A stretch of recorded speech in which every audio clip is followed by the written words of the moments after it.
Bienvenue à cette nouvelle exploration. Aujourd'hui, on plonge dans l'univers d'une figure fascinante et, disons-le, assez déconcertante, Shiva.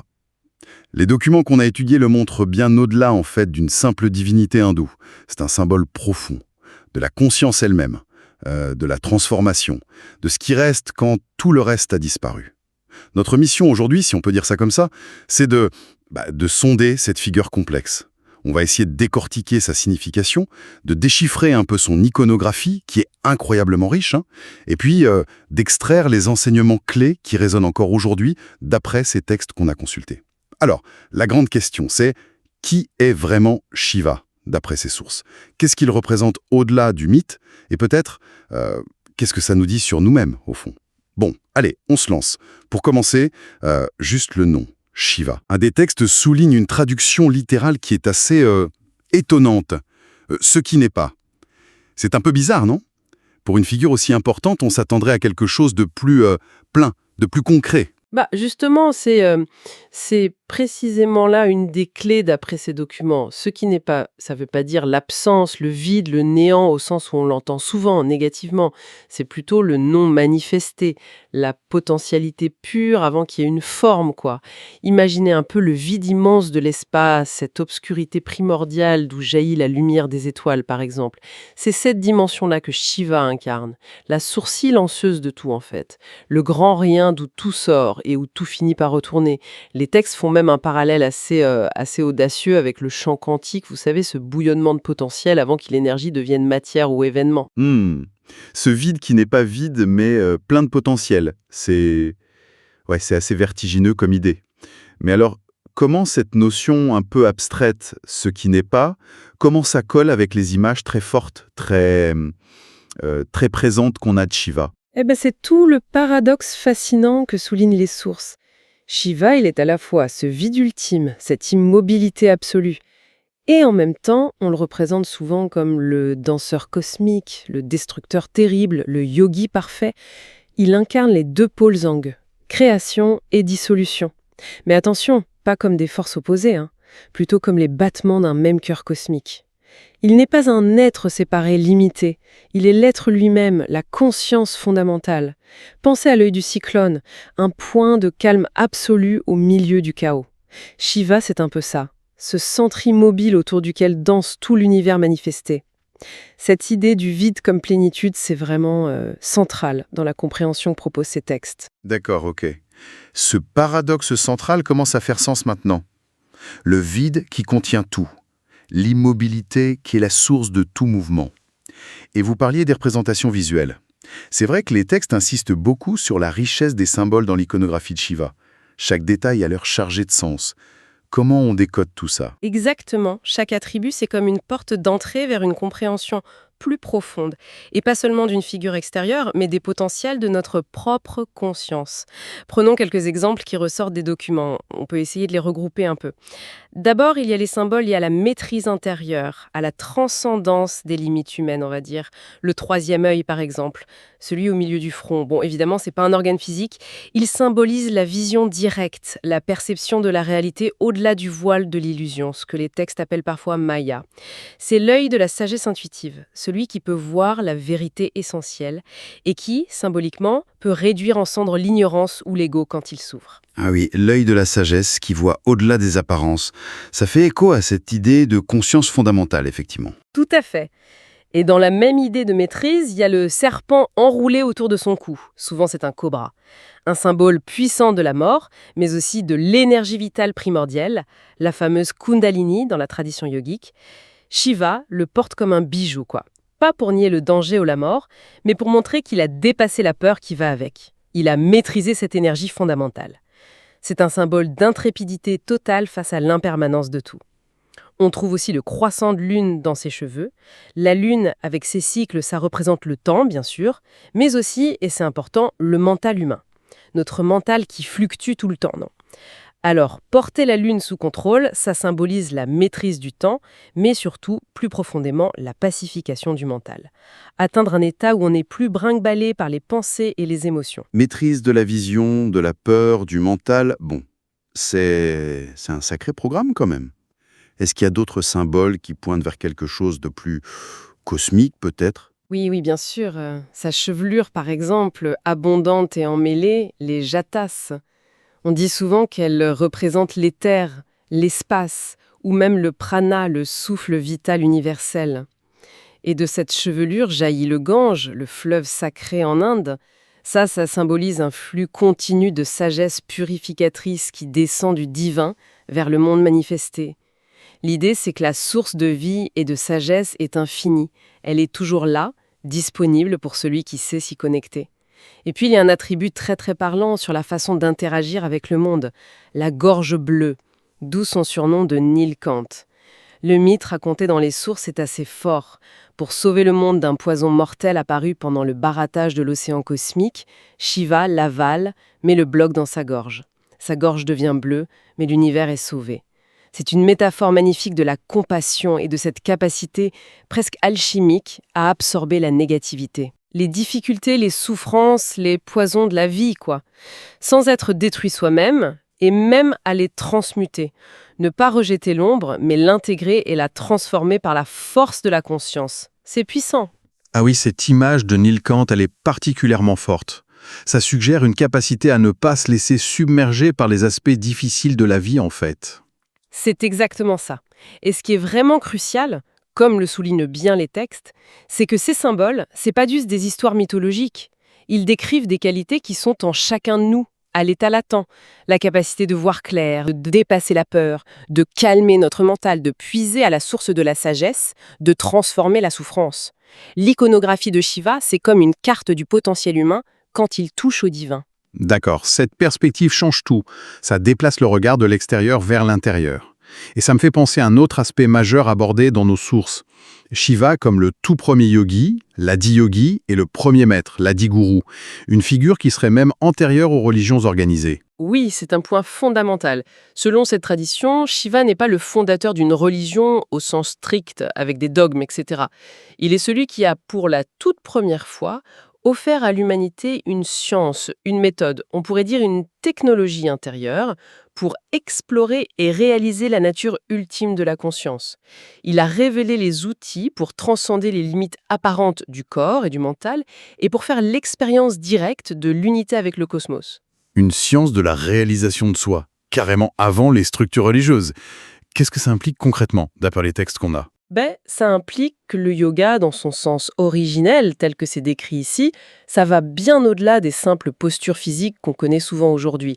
C'est un système complet qui vise à aligner toutes les dimensions de l'être, physique, mentale, émotionnelle, énergétique, avec cette intelligence fondamentale de l'univers.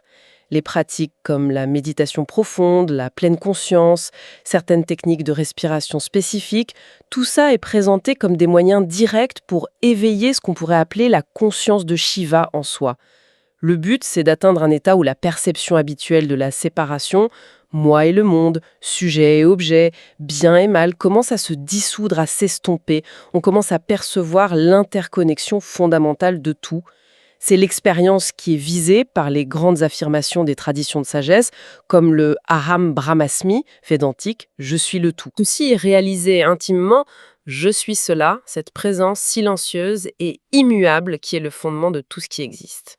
Ok, si on essaye de rassembler un peu tout ça, toutes ces idées sur le vide, ces symboles très forts, cette figure du premier yogi, concrètement, quelles sont les leçons de vie, la sagesse pratique qu'on peut tirer de ces enseignements liés à Shiva, tels que présentés dans nos documents? Qu'est-ce que ça nous dit pour naviguer notre propre vie? Alors, les textes mettent en avant plusieurs lignes de force, plusieurs enseignements vraiment intemporels. Le premier, et c'est peut-être le plus contre-intuitif, c'est l'invitation à accueillir le néant. Mais attention, pas le néant de l'anéantissement, hein. Le vide fertile de la conscience silencieuse. L'idée, c'est que la vraie créativité, la sagesse profonde, ça ne vient pas du bruit mental constant ou de l'accumulation compulsive de choses ou d'infos. Ça vient de l'espace créé par le silence intérieur. Faire de la place pour que quelque chose de neuf, une intuition, une solution qu'on n'attendait pas puisse émerger. C'est un peu comme laisser une terre en jachère pour qu'elle retrouve sa fertilité, tu vois. Faire de la place à l'intérieur. Bah, c'est un vrai défi dans nos vies souvent archi-pleines. Un défi majeur, c'est sûr, mais présenté comme une clé essentielle. Le deuxième enseignement découle tout droit de l'image de Neil Kant. C'est l'art alchimique de transformer le poison en nectar. La vie nous met forcément face à des expériences douloureuses, des échecs, des trahisons, des poisons, quoi. Plutôt que de les subir passivement ou de les refouler, l'enseignement ici, c'est d'utiliser la lumière de la conscience pour les examiner, les comprendre, les digérer en quelque sorte. Pas pour les excuser ou les oublier, mais pour en tirer une force, une résilience, une sagesse plus grande. C'est une transformation intérieure active. Troisièmement, il y a cette nécessité d'équilibrer destruction et création. Shiva est le destructeur, oui, mais cette destruction, elle n'est pas vue comme une fin tragique. Elle est le pendant indispensable de la création. Pour qu'une nouvelle pousse sorte de terre, il faut bien que la graine se brise, non? Pour qu'un nouveau chapitre de vie commence, un ancien doit se terminer. Accepter ce cycle, qui est inhérent à toute chose, dans nos relations, nos carrières, nos idées, ça permettrait, d'après ces textes, de vivre les transitions avec plus de grâce et moins de résistance. Comprendre que chaque fin est potentiellement un nouveau départ. Cette acceptation du cycle, ça peut amener une forme de paix face à l'impermanence de tout. Exactement. Ce qui nous mène au quatrième enseignement. Vivre au-delà de la peur. La maîtrise du serpent, on l'a vu, ça symbolise la transcendance de la peur primale, surtout la peur de la mort et de la perte. Les sources suggèrent que se libérer de l'emprise paralysante de ces peurs fondamentales, ça ouvre la porte à une liberté intérieure radicale. Ça ne veut pas dire ne plus jamais ressentir d'appréhension, mais ne plus être gouverné par la peur. Et enfin, il y a l'invitation à danser avec la vie, qui est incarnée par le Tandava, la danse cosmique de Shiva. Cette danse, qui peut être féroce ou sereine, elle symbolise le jeu dynamique et incessant de l'énergie universelle à travers tous les processus, création, maintien, dissolution. Mais aussi le voilement de la réalité, l'illusion et la grâce qui révèle la vérité. Reconnaître que cette danse se joue tout le temps, en nous comme à l'extérieur, dans nos cellules, nos pensées, les saisons, les étoiles, c'est choisir de participer consciemment au flux vibrant de l'existence plutôt que de lutter contre. C'est embrasser le mouvement même de la vie. C'est une vision très dynamique en fait de la spiritualité. Et pour qu'on soit bien clair, les sources insistent vraiment sur le fait qu'il ne s'agit pas juste d'adopter une croyance ou d'adorer une image externe de Shiva. L'enjeu, il est ailleurs, on dirait. Absolument. Le message central qui est martelé dans ces textes, c'est que l'essence de Shiva, cette conscience immobile, vaste et silencieuse, ce n'est pas une entité séparée qu'il faut vénérer, mais une dimension à découvrir et à réaliser en soi. Devenir Shiva, dans cette optique, ça ne veut pas dire se déguiser ou réciter des mantras sans les comprendre, ça signifie cultiver et stabiliser en soi cette qualité de présence pure, ce témoin immuable qui observe le jeu du monde sans s'y perdre complètement. Mais comment on fait ça?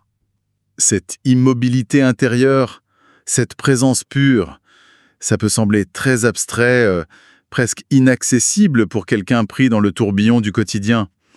Est-ce que les textes donnent des pistes concrètes? Oui, ils en donnent, et elles sont vraiment centrées sur les pratiques contemplatives. La méditation, sous ses différentes formes, et puis la culture de la pleine conscience, le mindfulness, sont présentés comme des outils privilégiés. Il ne s'agit pas de penser à Shiva, mais de créer les conditions pour faire taire le bruit mental habituel. L'expérience qui est décrite, c'est celle où, petit à petit, on atteint une immobilité qui va au-delà du simple calme physique. C'est une immobilité des pensées, des émotions qui vont et viennent. Et dans cet espace de silence profond, on ne conceptualise plus Shiva, on ne l'imagine plus, on commence à goûter, à faire l'expérience directe de cette qualité d'être qu'il représente. Ce vide vibrant, cette présence spacieuse qui est à la fois parfaitement calme et intensément vivante, ce n'est pas une absence, c'est une plénitude silencieuse, c'est une expérience directe qui dépasse les mots. Et cette immobilité, attention, c'est pas de la torpeur, c'est la source même de la clarté et de l'action juste, non réactive. Le point d'équilibre parfait. Donc si je résume, notre exploration en s'appuyant sur les infos qu'on a, Shiva se révèle moins comme un dieu personnel au sommet d'une montagne lointaine, et beaucoup plus comme une métaphore puissante de notre propre potentiel intérieur. Cette montagne intérieure de paix, inébranlable, ce témoin silencieux qui est au cœur de notre propre conscience et qui serait accessible par le calme et la présence attentive. C'est ça l'idée générale? C'est une excellente synthèse, oui. Les textes nous indiquent un chemin, celui de la quiétude, de l'observation intérieure sans jugement, de la pleine conscience. Ce sont les voies royales pour contacter cette dimension de Shiva en nous, pour passer d'une compréhension intellectuelle, aussi riche soit-elle, à une réalisation vécue, incarnée. Alors, pour conclure cette analyse, une dernière pensée à méditer qui vient directement du nom même de Shiva, ce qui n'est pas, si Shiva représente cette vacuité fondamentale, ce rien apparent, tout en étant paradoxalement la source et le contenant de tout. Qu'est-ce que l'exploration délibérée de ce rien silencieux au plus profond de nous-mêmes pourrait bien nous révéler sur la nature véritable de ce tout que nous percevons, que nous sommes et dans lequel nous baignons? La réponse, peut-être, elle n'est pas dans les mots, mais justement dans l'expérience même de ce silence.